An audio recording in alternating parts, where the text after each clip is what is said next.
বাস্তব কথা তো। এরা প্রথমে বিরোধীকে আক্রান্ত করত, বিরোধীদেরকে আক্রান্ত করতে করতে এমন চরম পর্যায়ে পড়ে গেছে যে নিজেরা নিজেদেরকে দেখে ভয় পাচ্ছে, এক গোষ্ঠী আরেক গোষ্ঠীকে দেখে ভয় পাচ্ছে। তৃণমূলের মধ্যে শুধু নয়, শুধু পশ্চিমবঙ্গের মধ্যে শুধু নয়, তৃণমূলের মধ্যেও কেউ সুরক্ষিত নয় এখন।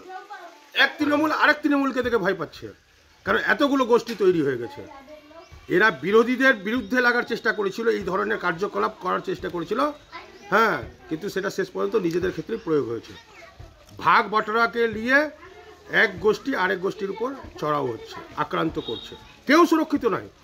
তো স্বাভাবিক কথা, যে পুলিশ প্রশাসনের সাধারণ মানুষকে সুরক্ষা দেওয়ার কথা, সেই পুলিশ প্রশাসন এখন লেগে ভিড়ে পড়েছে তৃণমূল নেতাদেরকে কি করে সুরক্ষা দেওয়া যায়। কারণ তৃণমূলের মধ্যে তো কেউ সুরক্ষিত নয় এখন, কারণ যে স্পষ্ট হয়ে গেল বাবলা সরকারের মৃত্যুর পরে, তো সেটা স্পষ্ট হয়ে গেছে যে তৃণমূলের এত বড় দাপুটের নেতা, জেলার মালদা জেলার দাপুটের নেতা বাবলা সরকার, উনি মারা গেছেন তৃণমূলের দ্বারাই। তো স্বাভাবিক কথা, তো কেউ সুরক্ষিত নয় পশ্চিমবঙ্গের মধ্যে। আর এই যতদিন এই দল থাকবে কেউ সুরক্ষিত থাকতে পারে না। মাটি মানুষের সরকার এরা বলছে, মা মাটি মানুষ কোনোটাই সুরক্ষিত নয়, মায়েরাও নয়, মাটিও নেই, মানুষও নেই। মানুষ তো ওদের নিজেদের মধ্যে নিজেদেরই মানুষ সুরক্ষিত নয়। বুথ লেভেল থেকে শুরু করে জেলা পর্যন্ত এই তো প্রমাণিত হয়ে গেল যে কেউ সুরক্ষিত। দেখুন, আমাদের 34 বছরের বাম রাজত্বে আমাদের পশ্চিমবঙ্গ তথা মালদার এরকম কোনো ঘটনা ঘটেনি। আমাদের বামফ্রন্ট থাকাকালীন দীর্ঘদিন কংগ্রেস জেলা পরিষদের দায়িত্ব ছিল, কিন্তু তার আমলেও এরকম কোনোদিন হয়নি। এখন পশ্চিমবঙ্গের মানুষ কেন, তৃণমূলের নেতারাই নিজেদের এই মানে বলে নিজেরা ইসে ভুগছে, যে নিজেরাই নিজেদের মানে পাচ্ছে না, পাচ্ছে না। তৃণমূলরাই তো বলছে যে আমরা আমাদের নিরাপত্তা পাচ্ছি না, আর নিজেরা গোষ্ঠী দ্বন্দ্বে জড়িত। তৃণমূলদের কাছে সুরক্ষিত নাই, গোটা পশ্চিমবঙ্গ কি সুরক্ষিত থাকবে? ধৈর্য ধরেন, আগামী 2026 আসছে, আশা করি পশ্চিমবঙ্গের মানুষ এদেরকে গঙ্গার জলে ছুঁড়ে ফেলে দেবে। একটা দুর্নীতিবাজ সরকার, আবার কেউ কেউ বলছে এটা তোলাবাজ সরকার। এই তোলাবাজ সরকার, দুর্নীতিবাজ সরকার কতদিন এদের লাস্টিং? এরা উয়ের ঢিপির মতন, জল পড়লে এরা গলে বসে যাবে। এদের কোনো পরিকাঠামো নেই। যাদের পরিকাঠামো নেই, যেমন বামফ্রন্ট কংগ্রেসের একটা পরিকাঠামো আছে, এরা দীর্ঘদিন দাঁড়িয়ে থাকতে পারে। আমাদের যেরকম একটা মাটির পুতুল বানায়, পুজো করে, প্রথমে একটা তক্তা থাকে, একটা লাঠি দেয়, তারপরে খড় দেয়, দড়িতে বাঁধে, মাটি দেয়, রং দেয়, সে দাঁড়িয়ে থাকে, সেটাকে বলে কাঠামো। অন্য দলদের যেমন বামফ্রন্ট কংগ্রেসের একটা কাঠামো আছে, সেই কাঠামোর ওরা উপরে দাঁড়িয়ে থাকে। এই পার্টির কাঠামোটা হচ্ছে দুর্নীতি, তোলাবাজ। এই দুর্নীতি তোলাবাজের উপরে কতদিন এরা দাঁড়িয়ে থাকবে? এদের তো কোনো কাঠামোই নাই। বলছি যে মন্ত্রীদেরকে নিরাপত্তার একটা ব্যবস্থা করেছে, কড়া ব্যবস্থা করা হলো, মানে বাড়তি নিরাপত্তা ব্যবস্থা করা হয়েছে। আপনারা কি কোথাও নিরাপত্তাহীনতায় ভুগছেন, কি মনে করছেন? নিরাপত্তাহীনতা বলতে, আমাদের তো বাড়ি বিহার বর্ডারে, আমার বাড়ি বিহার বর্ডারে, এখান থেকে 1 কিলোমিটার পিছনেই বিহার। তবে ওই রকম মানে আমাদের তো কেউ দুশ্মন নেই। আর হরিশ্চন্দ্রপুরে অবভিয়াসলি আমরা ব্লক 2টা, ব্লক 1 দুটোই দেখি, আর মানুষ আমাদের উপর বিশ্বাস করে, ভরসা করে। তবে যদি বা সিকিউরিটি হলে ভালো হয় আর কি। আর বাড়তি তো মত আল্লাহর হাতে আছে, যেদিন আছে সেদিন আর কেউ আটকাতেও পারবে না, আমরা এই কথাই বিশ্বাস করি।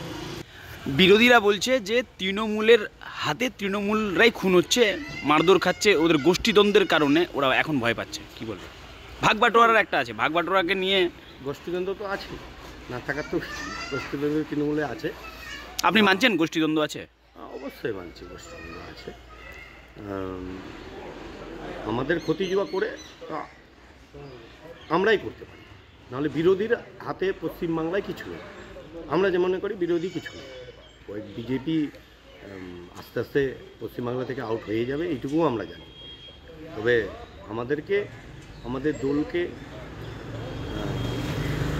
একটু কড়া স্টেপ নিতে হবে। কেমনভাবে স্টেপ নিতে বলছেন দলকে? বলছি মন্ত্রীদের সিকিউরিটি বাড়ানো হচ্ছে। না, শুনেছি এবং দেখেছিও। কিছুদিন আগে দুর্ঘটনা ঘটানোর পরে মন্ত্রীদের কিন্তু সিকিউরিটি বাড়ানো হয়েছে, আমরা শুনেছি এবং দেখেছি। বলছি কোথাও কি আপনারাও নিরাপত্তাহীনতায় ভুগছেন? আর যেহেতু একজন আমি মহিলা হয়ে আমরা একজন পরপর 3 বারে জেলা পরিষদ মেম্বার, এতদিন নিরাপত্তাহীনতায় ভুগছিলাম না, কিন্তু গত কদিন আগে দুর্ঘটনা ঘটার পরে প্রকাশ্য দিবালোকে যেভাবে দুর্ঘটনা ঘটেছে, এখন আমরা আতঙ্কে ভুগছি। যেহেতু মহিলা একজন, আমরা জেলা পরিষদ কাজ করে জনগণের কাজের জন্য আমাদের আজ ফিরতে কোনদিন রাত 9টা 10টা 11টা বেজে যায়। তারপরে পার্টির কাজ, ব্লক সভাপতি হিসাবে আমরা সব জায়গায় যেতে হয়, সেজন্য আমাদের একটু ভয় লাগছে যে রাত্রে আসছি কখন কি দুর্ঘটনা ঘটে যেতে পারে। কোনোদিন আবেদন জানিয়েছিলেন নাকি? আমি তো গত বছরে আমাদের এসপির কাছে আবেদন জানিয়েছিলাম সিকিউরিটি দেওয়া হোক, যেহেতু আমি জেলা পরিষদ রাত্রে আসছি মহিলা হয়ে, তো আমি কিন্তু কোনো সাড়া পাইনি। আবেদনে সাড়া দেওয়া হয়নি? না। এই যে একটা আতঙ্ক, মানে এর আগে কি কোথাও আক্রান্ত হয়েছিলেন? আপনি তো দীর্ঘদিন ফরওয়ার্ড ব্লক করেছেন, তো কোথাও কি কোনোদিনও কি আক্রান্ত হয়েছিলেন বিরোধীদের কাছ থেকে? না, ফরওয়ার্ড যখন করতাম, শুনুন, আমি যেহেতু আমরা জনগণের কাজের জন্য থাকি, তো কোনোদিন কিন্তু আমি আক্রান্ত হইনি।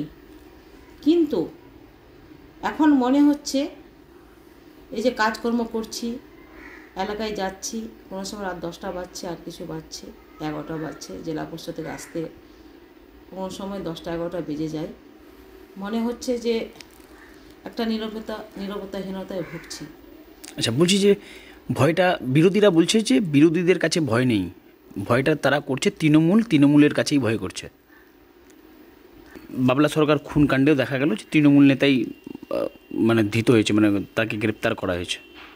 সেটা আইন দেখছে, সেটা প্রশাসন দেখছে, প্রশাসন খতিয়ে দেখছে, কার দোষ কী প্রশাসন সেটা বলবে, সেটা আমরা বলতে পারবো না। কৃষ্ণচন্দ্রপুর তৃণমূলে কি গোষ্ঠীদ্বন্দ্ব আছে? না, না। তাহলে ভয়টা কার কাছ থেকে পাচ্ছে? মানে মানে কারা মানে হামলা করতে পারে বা আক্রান্ত হতে পারে কাদের হাত থেকে? না, যেহেতু আমরা, শুনুন, কার কখন দুর্ঘটনা ঘটতে পারে, কে কে কাকে দুর্ঘটনা ঘটতে পারবে, তৃণমূলকে যে আক্রান্ত করবে সেটা নাও তো হতে পারে, কি অন্যজনের কাছ থেকে তো হতে পারে। এখন আমরা আসছি, আপনারা দেখছেন 24 ঘন্টা ইন্ডিয়া টিভি, সর্বদা সবার পাশে সবার মাঝে। আজ এ পর্যন্ত। সঙ্গে রাখুন 24 ঘন্টা ইন্ডিয়া টিভি, দেখতে থাকুন সব জেলার সব খবর সবার আগে 24 ঘন্টা ইন্ডিয়া টিভির পর্দায়। নমস্কার।